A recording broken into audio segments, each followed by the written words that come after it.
Assalamualaikum. Ben bir gün İstanbulda 5 saatlik işleyen pılıma ne alıp görüp çıkamiz.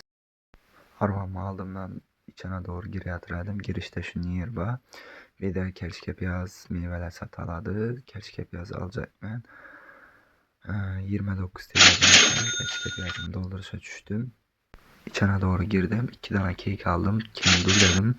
Nanam alayım dedim. Ketten 30 TL iken.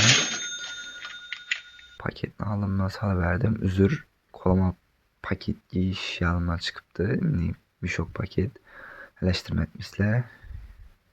Keyin çaylara doğru yürüdüm. Lipton çay stuşni 89 TL iken bir tane aldım. Keyin şokolatlar tarafa doğru yürüdüm. Şokolatlardan şokolat alayım dedim. KitKat dedim. Dido'da 2 tane aldım. Keyin dur dedim, gözüme kurvasal düştü. Yani Khurasan 19 TL'di. Yani o mazalı. İçinde malakolu. Keyin Türklerin özünü işlep çıkarılan bizden milli kola diyeyim. Bunların Türk kolası var. 3 litrelik 42 TL. Süt öyde badedimden doğru Haladenikle tarafı öttüm. Muzlatkiş tarafa.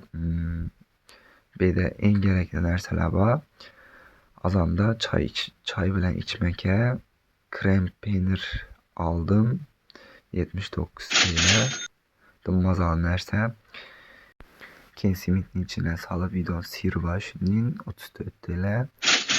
Simitin içine salıp dedim mazalı baladı. Haladenikdekiler sana alıp boğandan keyin yürüyüşe devam ettim. Yine bir hata karadım. Nava, yok kalbasa alacakken doğrusu anlayın. Tavuklu kalbasalar var. Bana yakmıyordu. Üzerimizin kalbasa dengelediğini yok. Marojinadan gösterip ettim. De kassa doğru yürüyatırman. Elimden ne çıksa alaman dep.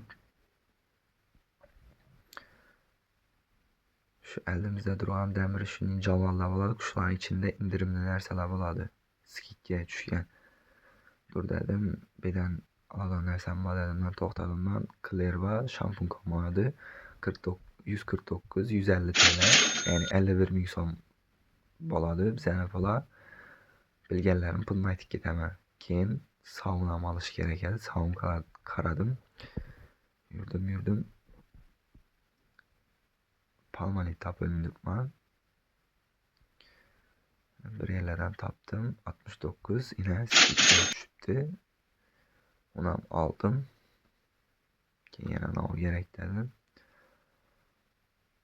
Yana karadım. Tam yürüyüşe devam ettim. Keyin şokolatlara gözüm düştü. Şokolat alaman dedim. Doruk fistaş geldi. Şokolat 49 TL iken. Keyin yana ne olsam ekan ve dedim. Bunda hemen narsa aralaşkan şokolat. Keyin proteinlisini gördüm. Meyveli. Şundan aldım bir tane. Keyin kassaya doğru yürüdüm. Kassadaki azgına küttüm. Maça skikkedeki indirimdeki narsalarni görüp durdum. Yana karadım. Kassachi benimdeken deyşandan eshik açılmaydi. Rahmat dedi. İçimden ben açtım. Geldi. Narsalarni koyuşa başladım.